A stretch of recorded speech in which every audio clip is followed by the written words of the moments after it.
Apa orang buat pada agama pun macam tak ada apa-apa je. Kata nak memperjuangkan agama, kata nak mempertahankan agama, tapi bila orang pijak agama macam tak ada apa-apa.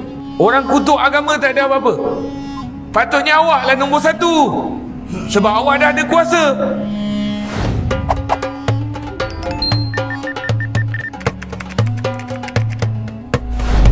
Bismillahirrahmanirrahim.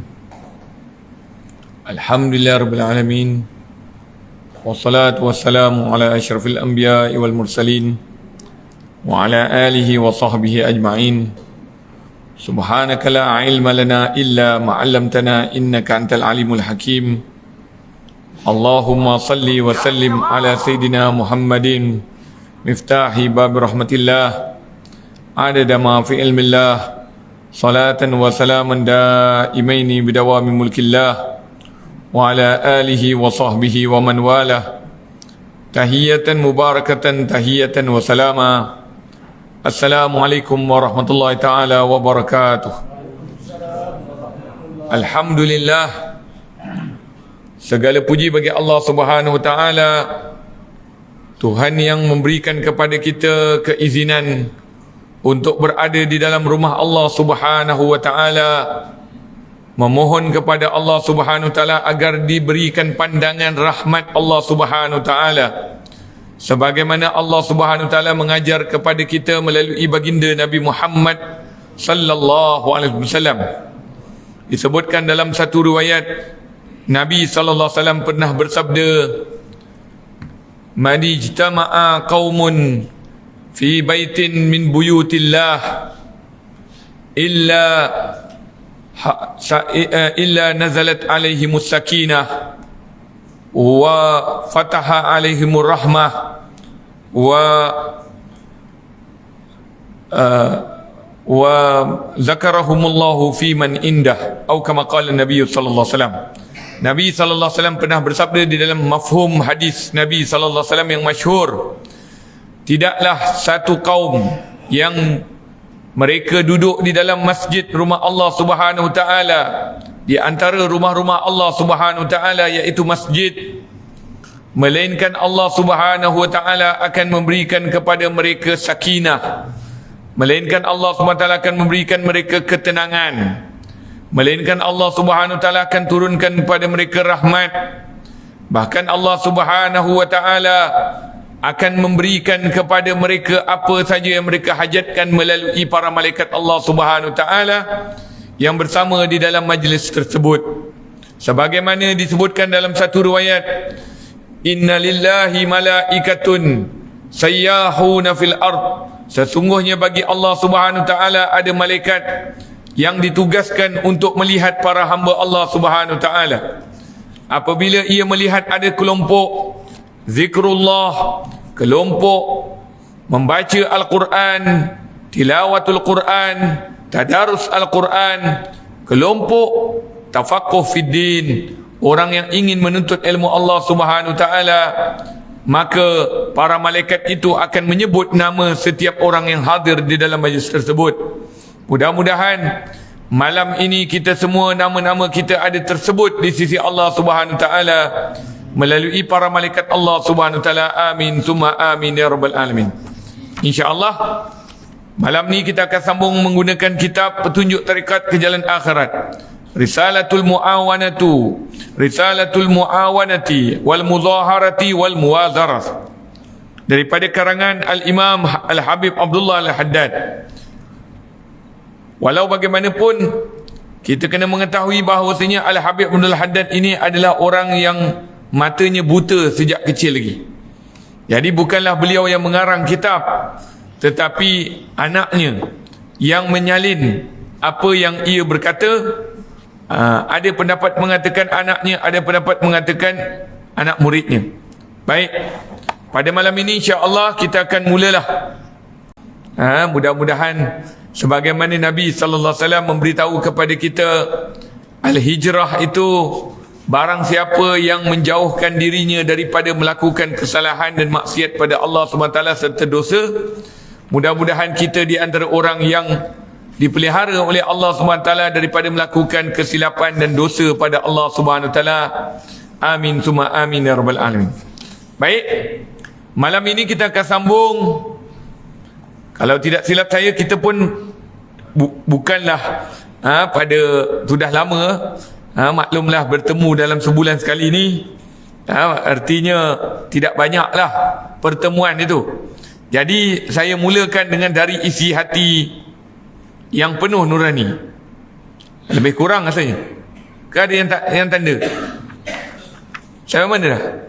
Ke muka surah 4? Macam muka surah 4. Ini pertama sekali dalam bab apa? Iaitu merasai apa yang dirasai oleh Nabi SAW.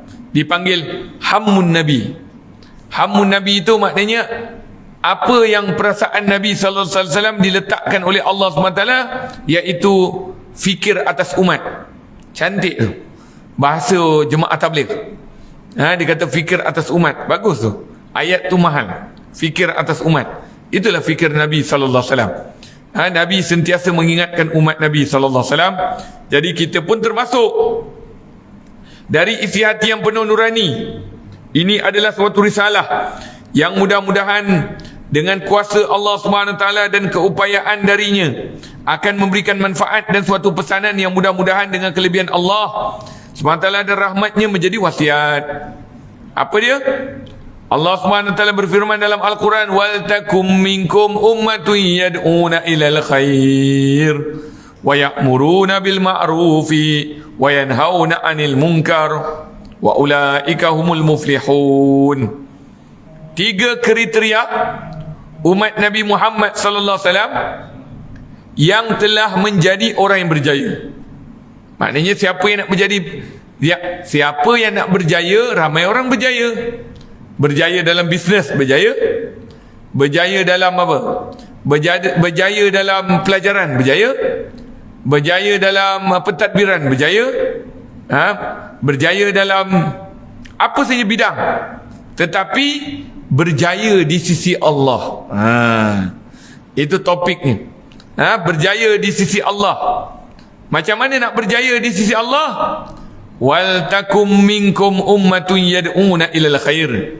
Hendaklah ada di antara kamu suatu umat yang menyeru kepada kebajikan. Tu dia. Kalau kita nak jadi orang yang berjaya di sisi Allah, ajaklah manusia, sukalah mengajak manusia, anjurlah program yang menyeru kepada manusia itu kepada kebajikan. Kepada kebaikan. Baik. Menyeru kepada kebajikan. Wal takum minkum ummatun yad'una ilal khair, iaitu pendakwah. Hari ini ada orang cakap, saya bukan pendakwah Ustaz. Saya bukan. Pendakwah ini sebagaimana yang disebutkan, ad-da'i man dalla 'alal khair. Pendakwah itu adalah sesiapa yang mengajak manusia kepada kebaikan. Itu pendakwah. Tak kira lah dia ajak dalam agama ke, dia ajak dalam apa saja, benda yang mengajak kepada kebaikan. Tapi al-muradu min hadhil ayah, kehendak daripada ayat ini iaitu mengajak manusia supaya kembali kepada Allah dan Rasulnya. Itu maknanya. Dan yang kedua, menyuruh berbuat yang baik. Apa saja yang baik diajak orang. Dia apa kata, menyuruh berbuat yang baik dan mencegah kepada yang mungkar. Jauhkan manusia daripada melakukan kemungkaran, melakukan kemaksiatan, melakukan kerosakan. Ini semua adalah orang-orang yang menang, kata Allah Subhanahu Wa Taala. Firman Allah Subhanahu Wa Taala lagi, ud'u ila sabili rabbika bil hikmati wal mau'izatil hasanah. Suratul Nahl ayat 125. Ayat ni pula berkaitan dengan apa? Berkaitan, kan tadi Allah SWT kata ajak manusia kepada kebajikan, menyuruh mereka berbuat baik. Tapi dengan cara apa? Bagaimana caranya? Allah SWT kata, ud'u ila sabili rabbika, serulah ke jalan Tuhanmu. Yang atas tadi, menjawab yang atas. Tapi dengan penuh kebijaksanaan. Dengan penuh kebijaksanaan dan bicara nasihat yang baik. Kalau kita lihat dalam ilmu tafsir, iaitu bil hikmah itu al-adab. Bil adab. Maknanya dalam mengajar pun perlu ada adab. Dalam menuntut ilmu pun perlu ada adab. Sebab itu kalau kita lihat tuan-tuan guru kita dahulu, mereka adalah orang-orang yang cukup prihatin kepada adab para pelajar. Bahkan bukan adab para pelajar saja, mereka sendiri beradab dengan anak murid. Sebab itu kalau kita lihat di zaman hidupnya Nabi Muhammad sallallahu alaihi wasallam, Rasulullah sallallahu alaihi wasallam juga beradab dengan para sahabat Nabi sallallahu alaihi wasallam. Ini kalau ada ibu-ibu di sini ataupun kumpulan-kumpulan berzanji, disebutkan dalam kitab berzanji, Nabi sallallahu alaihi wasallam apabila duduk berdepan dengan para sahabatnya tidak pernah melunjurkan kaki di hadapan para sahabatnya. Allahu akbar. Kita macam mana? Anak ini sahabat, anak pun belum tentu lagi. Anak depan ayah, ada lunjur kaki ke tak? Tapi Nabi yang itu anak pangkat bawah, tapi Nabi pangkat atas. Maknanya orang atas pun beradab dengan sahabat-sahabatnya. Macam mana para sahabat itu boleh boleh merasa rendah diri pada Nabi SAW, bahkan Nabi lebih lagi. Ini baru jadi guru. Kadang-kadang anaknya murid salah terus halau terus. Jadi kita lihat bagaimana akhlak yang dibawa oleh baginda Nabi SAW. Sebab tu kadang-kadang saya takut bila orang sebut tuan guru. Tuan guru ke ulama ke, kita rasa tak setimpal. Yalah, pakaian ni ikut sunnah je, bukan pakaian ni menggambarkan mana aku nak declare aku ni ulama. Tidak, ni sunnah Nabi sallallahu alaihi wasallam. Pakaian jubah, sunnah Nabi sallallahu alaihi wasallam. Habis orang naik khutbah tu pakai jubah juga, tapi mereka tak melazimi, hanya sembahyang Jumaat saja. Tapi kalau ulama-ulama di Hadramaut telah izinkan anak muridnya memakai pakaian mengikut madrasah mereka, manhaj mereka, maka pakaian inilah yang dipakai. Tapi yang memakainya bagaimana sifatnya, bagaimana adabnya. Sebab itu Nabi Muhammad sallallahu alaihi wasallam adalah orang pertama yang beradab sebelum Nabi mengajar adab. Allahu akbar. Ini kadang-kadang kita ajar adab, tapi kita sendiri tak tahu adab. Sebab itu Rasulullah sallallahu alaihi wasallam apabila mengajar adab, bagaimana akhlak Nabi Muhammad sallallahu alaihi wasallam. Nabi sallallahu alaihi wasallam yang pertama sekali beradab dengan para sahabat Nabi. Sehingga kan disebutkan dalam riwayat, kana Nabi sallallahu alaihi wasallam bada'a bisalam qabla bad'u bisalam qabla al-akhir. Maknanya disebutkan dalam riwayat, Nabi sallallahu alaihi wasallam memberi salam sebelum orang lain. Itu akhlak Nabi Muhammad sallallahu alaihi wasallam. Sehingga kan ada seorang sahabat Nabi memeluk Islam sebab beri salam Nabi sallallahu alaihi wasallam. Dia tengok Nabi sallallahu alaihi wasallam itu memberi salam lebih awal lagi. Bahkan apabila dia melihat Rasulullah SAW suka beri salam awal, dia kata mana boleh, asyik guru je beri salam awal, aku nak beri salam awal. Setiap kali bertemu je dia tak bertemu dengan Nabi SAW, Nabi Muhammad, Assalamualaikum, laju je, Nabi lebih awal. Dia kata tak boleh ni. Mana boleh asyik bertemu dengan Nabi je. Agaknya sebab Nabi dah standby. Dia kata kalau boleh aku dulu. Tapi macam mana? Menyuruh. Menyuruh dulu.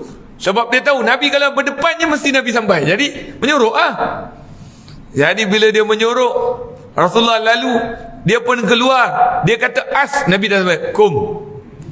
Allahumma salli ala Sayyidina Muhammad.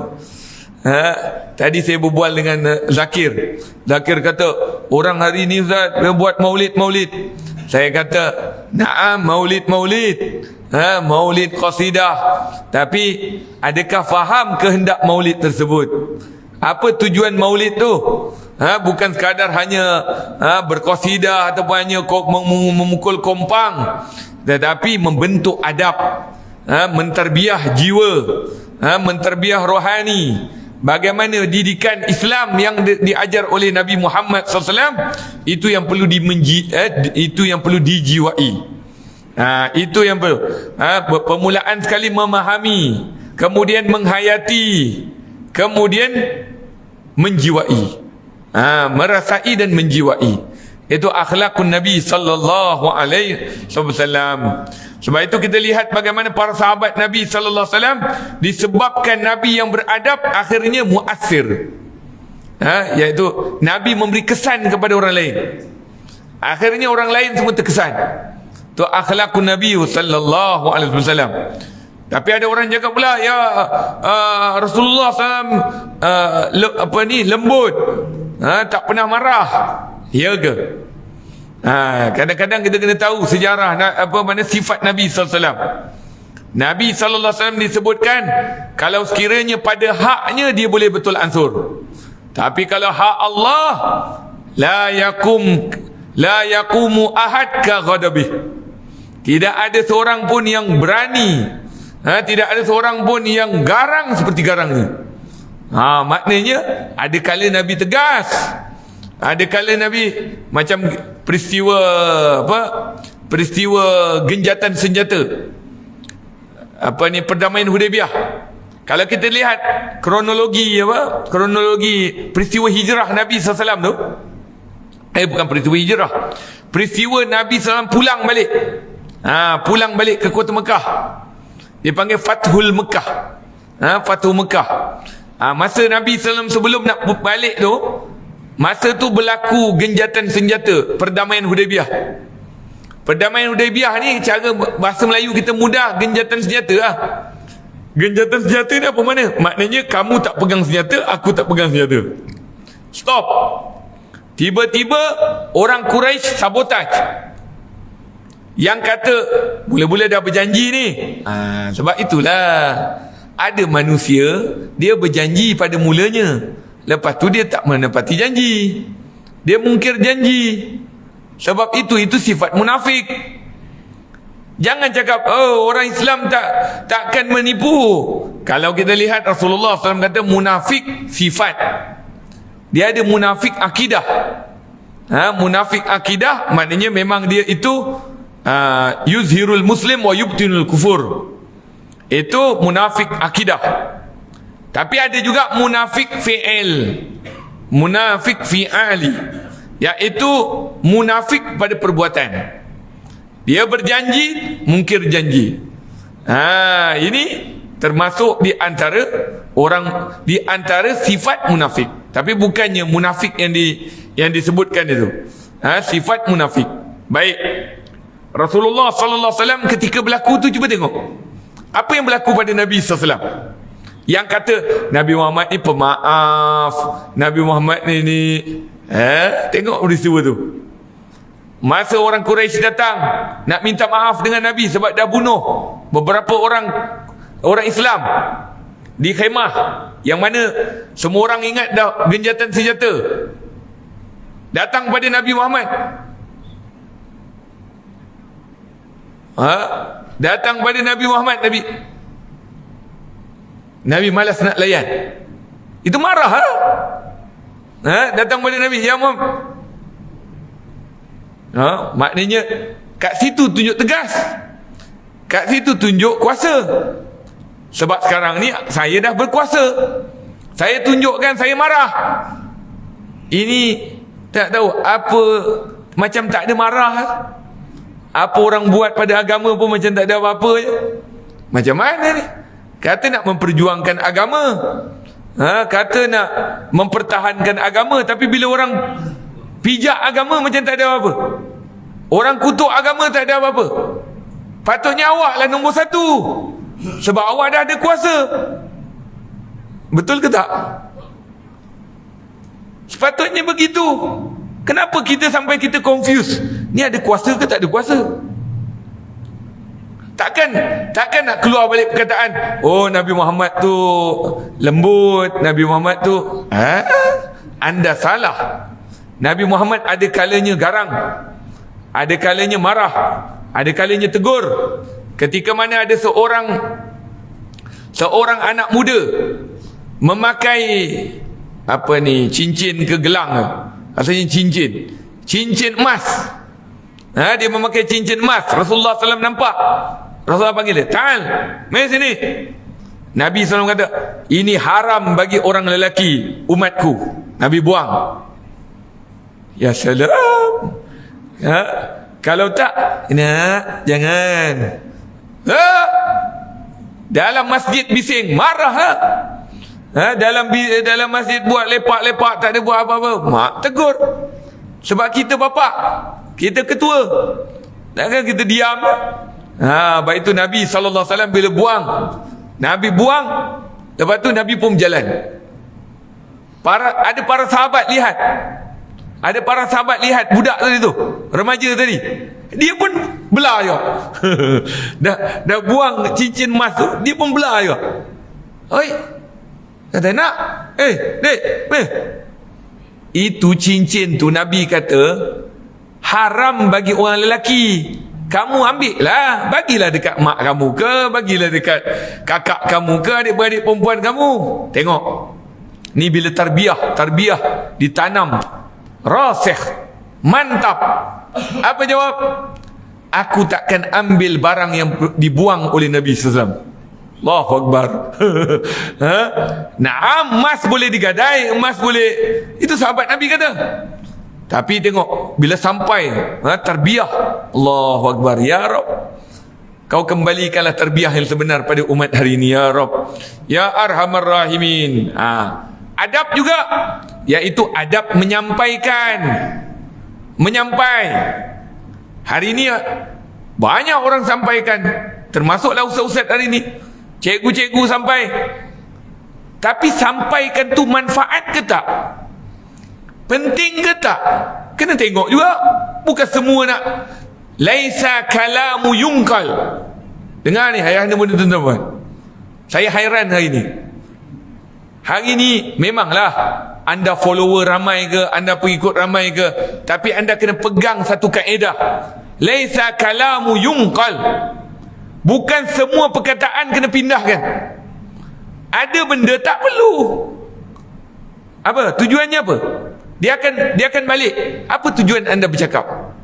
Anda bercakap tujuan untuk dapat follower lagi ramai? Ataupun dipanggil apa? Dipanggil kalamul mukhtalif yatma. Maknanya kalau kamu nak dapat banyak orang pengikut, dapat ni, buat benda yang pelik.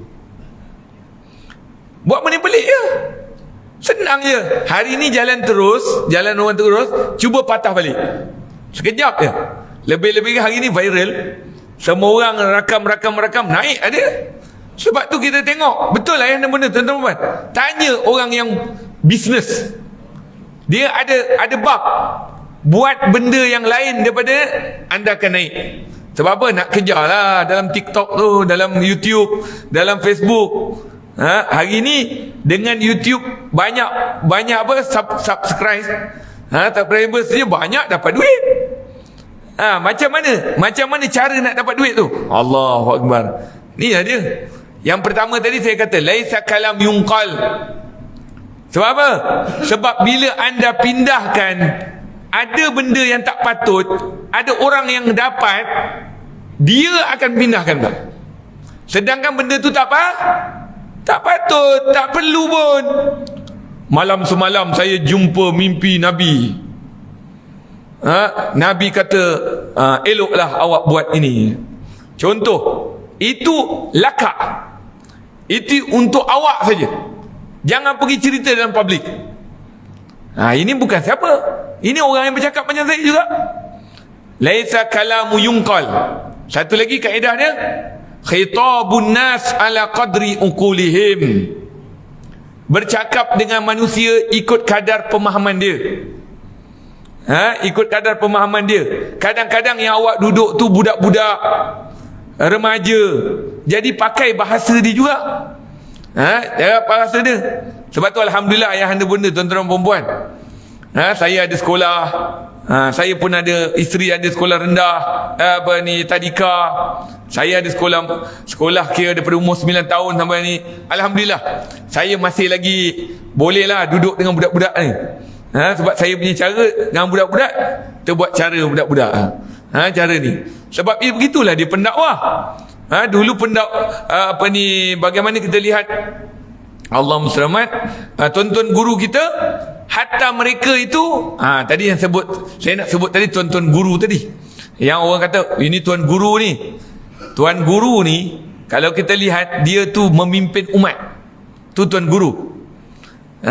Yang hanya ceramah orang dengar tu di bawah ustaz dia. Tuan guru ni maknanya dia dah mimpin umat. Umat boleh ikut dia. Bahkan kalau dia mengajar tu, silap bulan 2-3 buah kereta, 4 kereta ikut dia. Itu tuan-tuan guru dulu. Dan juga kalau kita tengok zaman tuan-tuan guru tu dah, zaman tu lah kita tengok macam Serambi Mekah. Ini ada Serambi Mekah. Serambi Mekah ni zaman Tok Kenali di Kelantan.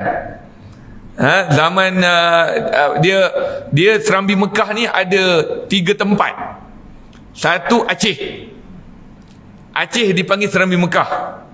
Masa Islam sampai kepada Aceh. Kemudian Kelantan, zaman Tok Kenali.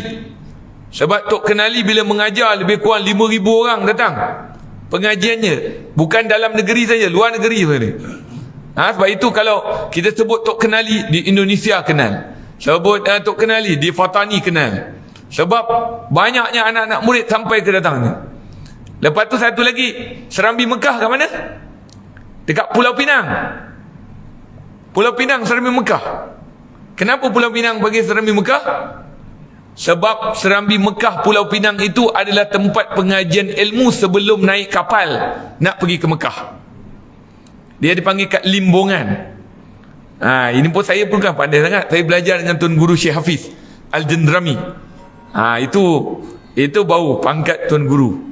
Sebab dia masuk dalam jendram tu, masa tu hutan belantara. Hari ni berapa ekar? 30 ekar. 30 ekar besarnya.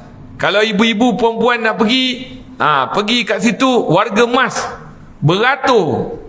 Beratur dia punya nak masuk. Dia punya kuota. Jadi kita nak lihat tuan-tuan guru tu. Sebab itu kalau orang kata tuan guru, kita dalam tak adalah, saya ustaz biasa je. Kan? Tapi kalau orang dah mulia, sebab itu Rasulullah sallallahu alaihi wasallam disebutkan dalam satu riwayat, Nabi sallallahu alaihi wasallam menghalang orang bangun bila Rasulullah sallallahu alaihi wasallam melalu. Ini yang hujah puak-puak yang tak suka maulid ni. Kenapa pula nak bangun? Ya Nabi salam alaika. Dalam riwayat Nabi kata, Nabi tidak mengizinkan orang bangun kepada Nabi. Baik, soalan dia ataupun jawapan dia, Nabi melarang orang bangun ketika mana Nabi bangun. Tapi itu Nabi sallallahu alaihi wasallam. Maksud dia, Nabi tak suruh aku lalu kena bangun. Itu bukan tu. Tapi Nabi sallallahu alaihi wasallam apabila Nabi lalu, orang lain bangun sebab memuliakan Nabi. Bahkan Nabi kata, kan aku kata kamu jangan bangun. Lalu seorang sahabat Nabi kata, ya Rasulullah, kalau orang itu orang biasa, kami menganggap ia biasa. Ini kan pula engkau ya Rasulullah, engkau mulia. Apakah tidak layak bagi orang yang mulia kami muliakan dia? Kata Rasulullah dia. Jadi maknanya sini, maksud yang dikatakan Nabi melarang itu, maknanya Nabi tak suruh orang bangun bila Nabi lalu. Tapi orang yang bangun muliakan Nabi. Sebab ada satu riwayat lain, ketika mana Rasulullah SAW bersama dengan satu kabilah. Kabilah itu baru dipilih satu pemimpin. Dalam kabilah tu baru dipilih satu pemimpin. Jadi Nabi SAW tengok keadaan orang di sana, bila pemimpin lalu, dia tak muliakan. Jadi Nabi kata, qumu ila sayyidikum, bangun untuk muliakan kamu punya pemimpin ini. Maka di sana kata ulama harus. Begitulah juga dalam Maulid Nabi SAW, kita bangun tadi bukan Nabi lalu.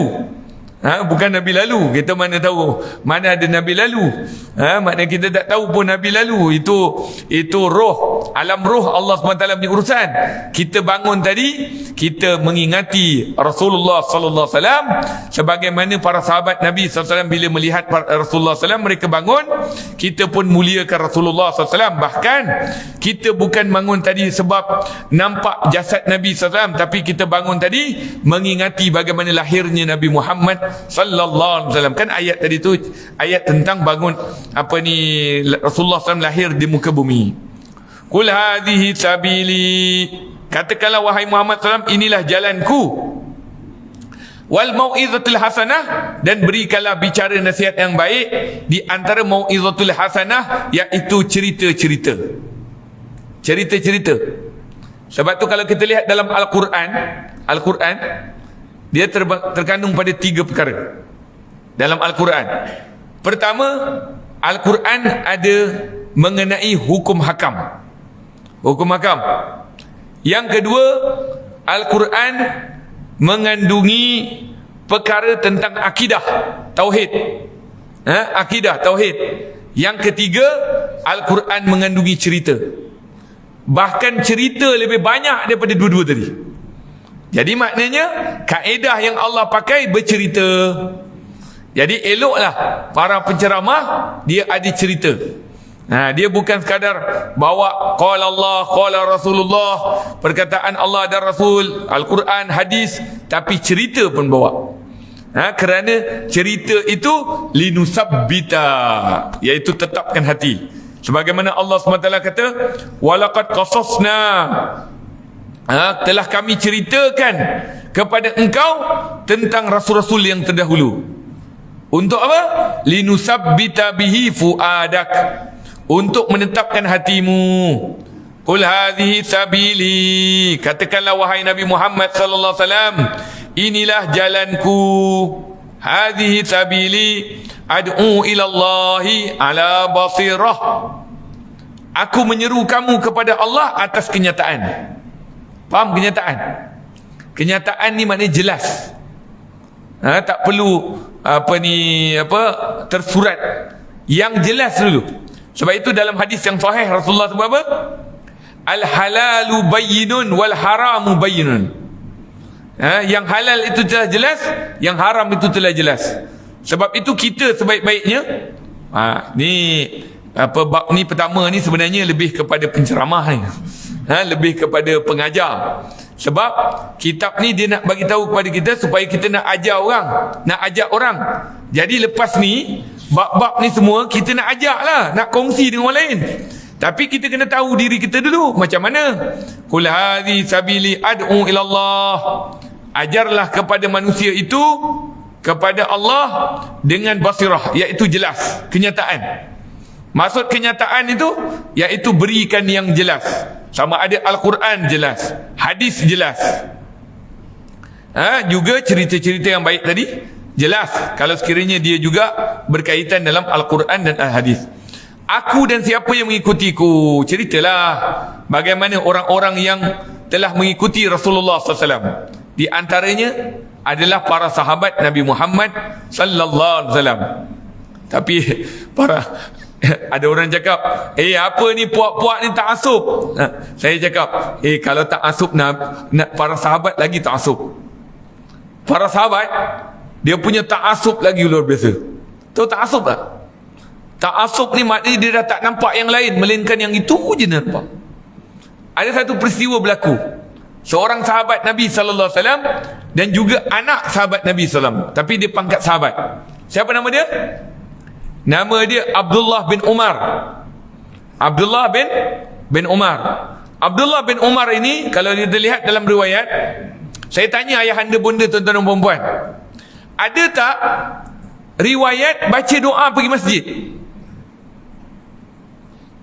Pergi masjid ada doa. Apa doa pergi masjid? Ada riwayat Abdullah bin Umar. Ini riwayatnya. Apa riwayatnya? Riwayatnya, ketika mana hendak pergi ke masjid, hendaklah membaca doa yang gambaran doa itu adalah tawassul kepada Allah Subhanahu, tawassul melalui Rasulullah SAW ataupun melalui orang-orang soleh untuk pergi menghadap Allah SWT. Apa doa dia? Ini doa dia dalam buku ni. Doa dia ada dalam dia baguslah, dia hadis, tapi hadis tu berkaitan dengan tawassul. Apa doa dia? Doa dia Bismillahirrahmanirrahim, Alhamdulillahirabbil alamin. Itu belum ni. Allahumma inni as'aluka bihaqqis sa'ilina 'alaik wa bihaqqir raghibina ilaik wa bihaqqi mamsyaya hadza ilaik fa inni lam akhruj asyaran wala bataran wala riya'an wala sum'atan bal kharajtu ittiqa'a sakhatik wa ibtigha'a mardatik as'aluka an tu'izani minan nar wa tudkhilani al-jannah wa taghfir li dhunubi fa innahu la yaghfiru dhunuba illa anta. Itu doa dia. Doa nak pergi masjid. Apa dia? Allahumma, kalau nanti kadang-kadang kena ada catatan sikit lah. Allahumma inni as'aluka bihaqqi as-sa'ilina alaik. Apa artinya? Ya Allah, aku meminta kepada engkau dengan haknya orang-orang yang berjalan menuju kepada engkau. Ini tawassul ni. Ni doa. Dalam doa ni tawassul. Faham tak tawassul? Tawassul ni maknanya kita guna perantara apa yang ada sebelumnya. Jadi Allahumma inni as'aluka bihaqqis sa'ilina alaik. Ya Allah, aku meminta kepada ya Allah, aku memohon kepadamu dengan haknya orang yang meminta kepadamu. Maknanya orang yang meminta kepadamu boleh jadi orang yang meminta itu adalah para anbiya. Yang meminta kepadamu adalah para awliya. Yang meminta kepadamu adalah para sulaha, orang-orang soleh, para wali Allah, para nabi.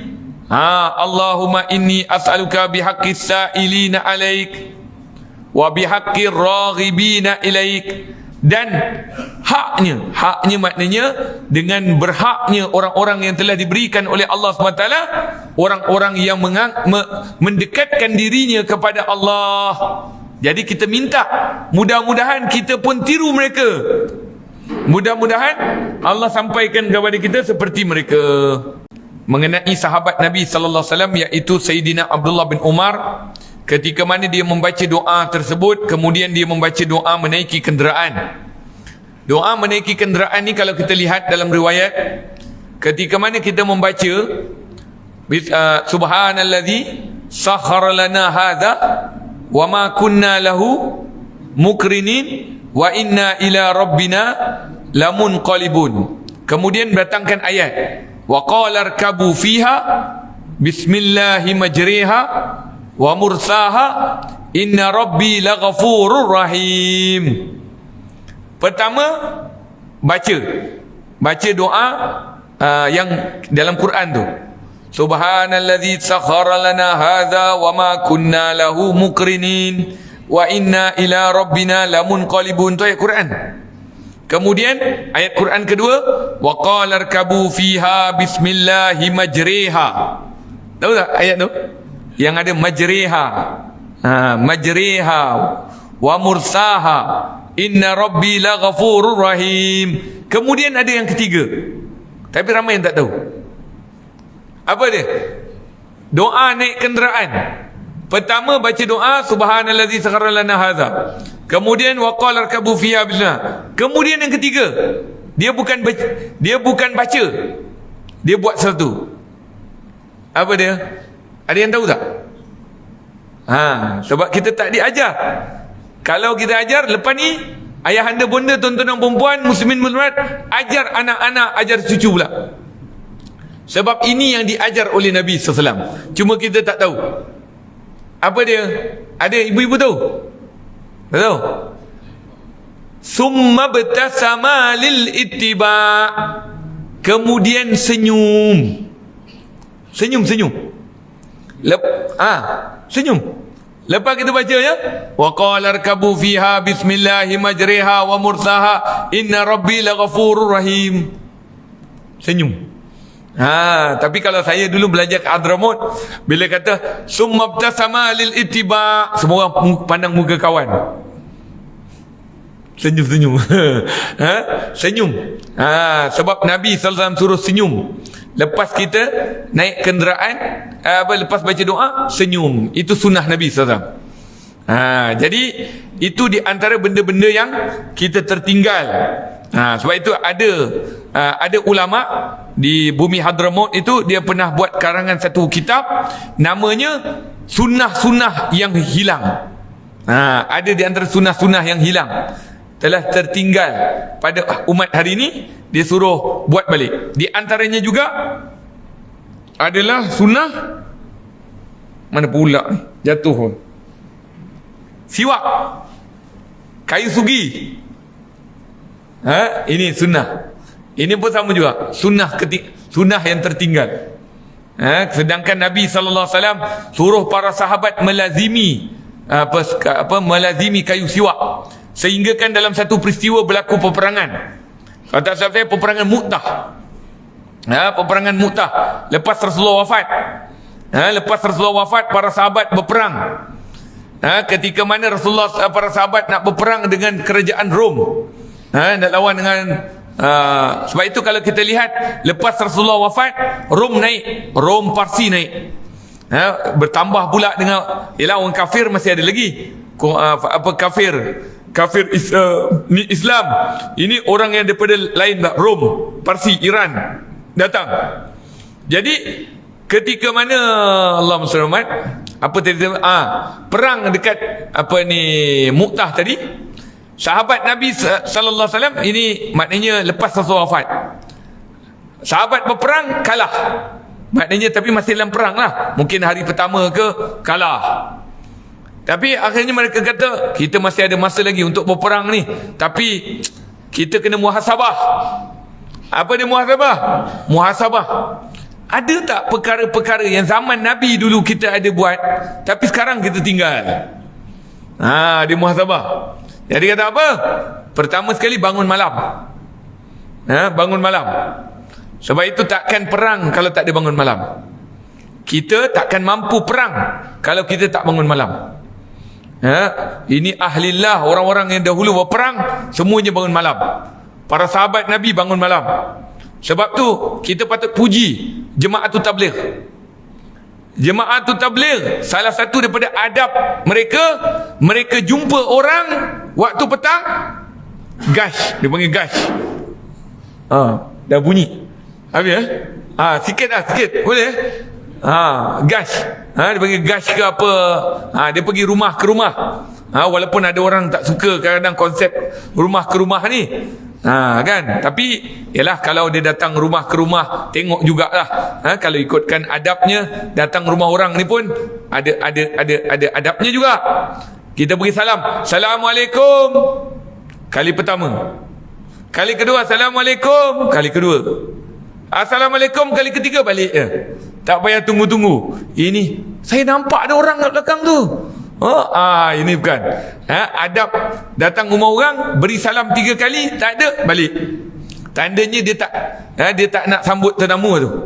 Kan? Lepas tu datang pula ada waktu-waktu dia, bukan waktu orang tengah. Maknanya itu adab dalam Islam lah. Tapi mungkin jemaah itu dia punya cara. Cuma saya nak katakan, mereka ni bila bertemu dengan orang, ini di antara adab dia, malam tu bangun malam. Ini cara Nabi. Betul? Bangun malam, Nabi akan sebut nama orang yang Nabi bertemu tadi. Maknanya kita bangun malam tu sebut nama siapa. Sebab tu kadang-kadang bila dia datang tadi, dia tanya, ni tuan boleh berkenal tak? Ni siapa? Saya datang daripada ni. Tapi cuma yang mahal mereka ni adalah orang-orang yang ada kerja.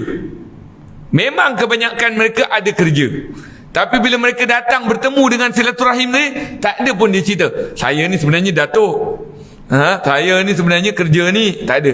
Dia sorok. Itu mahalnya jemaah ni. Jemaah tu tabligh. Baik, baik. Apa yang saya nak katakan tadi sebentar tadi, iaitu sahabat Nabi sallallahu alaihi wasallam bangun malam. Yang keduanya apa? Yang keduanya kayu arak. Nama dia kayu arak. Ni nama dia kayu arak. Kayu untuk apa? Kayu untuk bersiwak ni, nama dia kayu arak. Bukan arak. Itu togok tu bukan. Ini arak. Alif ra alif hamzah. Arak. Kalau dalam bab fiqh dia akan sebut apa bagaimana sugi yang sebenar. Maknanya sugi tu maknanya bersugi. Kalau kita Melayu kita menggosok gigi. Sama aja sebenarnya. Bersugi bahasa lama, menggosok gigi bahasa baru. Kan? Dia ada pula bab dia. Menggosok gigi itu dengan apa? Menggosok gigi dengan alat yang kesat. Itu kalau dalam definisi dia. Maknanya bukan syarat ni ya. Hatta kalau kita dapat benda yang kesat. Benda yang kesat, contohnya benda yang kesat yang hatta ni. Ni boleh. Tapi kena niat. Bersugi ni kena niat. Sahaja aku bersugi kerana Allah Ta'ala, dapat pahala sunnah. Tapi kalau kita tak dapat pahala sunnah. Bersugi sahaja aku bersiwak kerana Allah Ta'ala. Baik.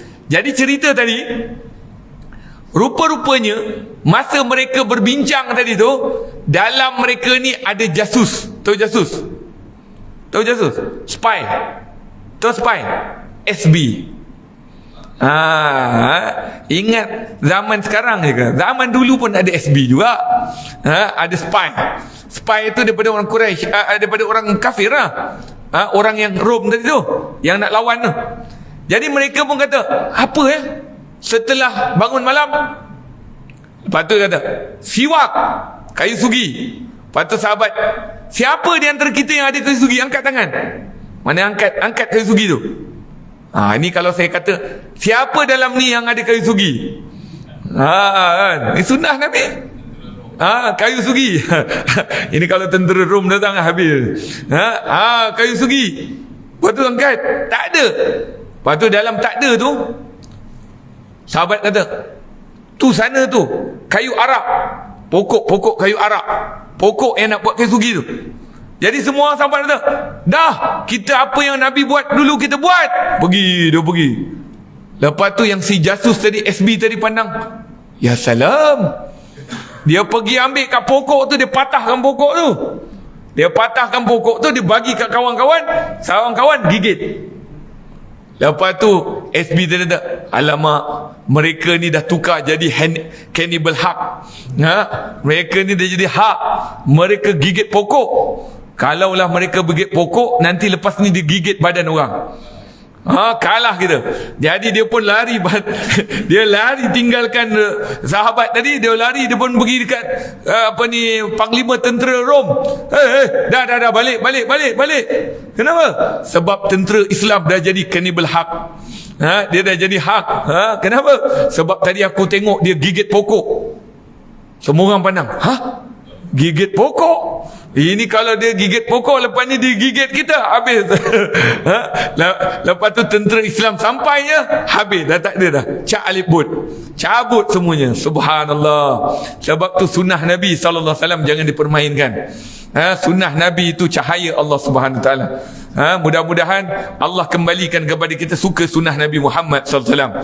Sehingga Rasulullah SAW bersabda, barang siapa yang menghidupkan satu sunnahku dalam zaman kerosakan umatku akan mendapat pahala 100 pahala mati syahid. Nabi SAW sebut dalam satu riwayat lain, barang siapa yang menghidupkan satu sunnahku, ia akan bersama denganku nanti di hari akhirat seperti jari yang rapat ini. Kita nak Nabi tak? Kita sayang Nabi, kita nak buat maulid Nabi, kita buat cinta Nabi, tapi sunnah Nabi macam mana? Berapa ramai orang masuk dalam masjid, kaki kanan langkahnya. Berapa ramai orang masuk toilet, kaki kiri langkahnya. Ini semua sunnah Nabi Muhammad SAW. Mudah-mudahan Allah SWT kayakan kita dengan sunnah Nabi Muhammad sallallahu alaihi wasallam. Amin summa amin ya rabbal alamin. InsyaAllah kita akan sambung pada hadis yang ke berapa ni? Bawah ni lah tanda siapa ada buku tanda je lah. Lepas ni walaupun lepas ni pindah tangan orang lain pun tanda tanda je lah. Sebab kita letak buku ni kat dalam ni, jadi tanda je. InsyaAllah liyuballigha syahidu minkumul ghaib. InsyaAllah wallahu ta'ala alam. Allahumma inna nas'aluka al-afwa wal afiyah wal mu'afata daimah fid din wa dunya wal akhirah ya arhamar rahimin ya arhamar rahimin ya arhamar rahimin. Rabbana lakal hamdu syukra wa lakal mannu fadla wa anta rabbuna haqqa wa nahnu abiduka riqa. Allahumma inna nas'aluka al-afwa wal afiyah wal mu'afata daimah fid din wa dunya wal akhirah. Ya Allah, ya Tuhan kami mohon padamu ya Allah, sebagaimana kau telah berikan kepada kami nikmat Islam, nikmat iman, nikmat ihsan, nikmat menjadi hamba-Mu ya Allah. Mudah-mudahan kami sentiasa mengikuti apa yang telah Kau berikan kepada kami dalam ibadahnya, dalam ketaatan kepada-Mu ya Allah, mengikut petunjuk kekasih-Mu Nabi Muhammad sallallahu alaihi wasallam. Ya muhawwil al-ahwal, hawwil halana wa li jami'il ummati sayyidina Muhammad ila ahsanil hal. Ya Allah, ya Tuhan kami sedang berada di dalam awal Muharram ya Allah, masih lagi berada di dalam 1 hingga 10 Muharram. Kami mohon kepada-Mu ya Allah agar Kau berikan taufik dalam kami menjadi hamba-Mu ya Allah. Mudah-mudahan kami dapat mengikut segala perintah-Mu dan meninggalkan segala larangan-Mu ya Allah, mengajak manusia kepada kebaikan ya Allah ya arhamar rahimin. Jadikanlah asbab kami duduk dalam masjid pada hari ini di antara maghrib dengan isyak. Mudah-mudahan Kau angkat musibah, malapetaka, bencana, wabak, penyakit yang ada pada hari ini. Gantilah dengan kasih sayang-Mu, kecintaan dan keredaan-Mu ya Allah ya arhamar rahimin. Ya muhawwil al-ahwal, hawwil halana wal jamil ummati sayyidina Muhammad ila ahsanil hal. Rabbana atina fid dunya hasanah wa fil akhirati hasanah wa qina adzaban nar. Wa sallallahu ala sayyidina Muhammadin wa ala alihi wa sahbihi wasallam. Walhamdulillahi rabbil alamin. Saya minta ampun dan maaf atas segala kekurangan dan kelemahan dari selama ini. Terima kasih pada semua yang berkongsi ilmu dengan saya. Hadza wa billahi taufiq wal hidayah. Assalamualaikum warahmatullahi taala wabarakatuh.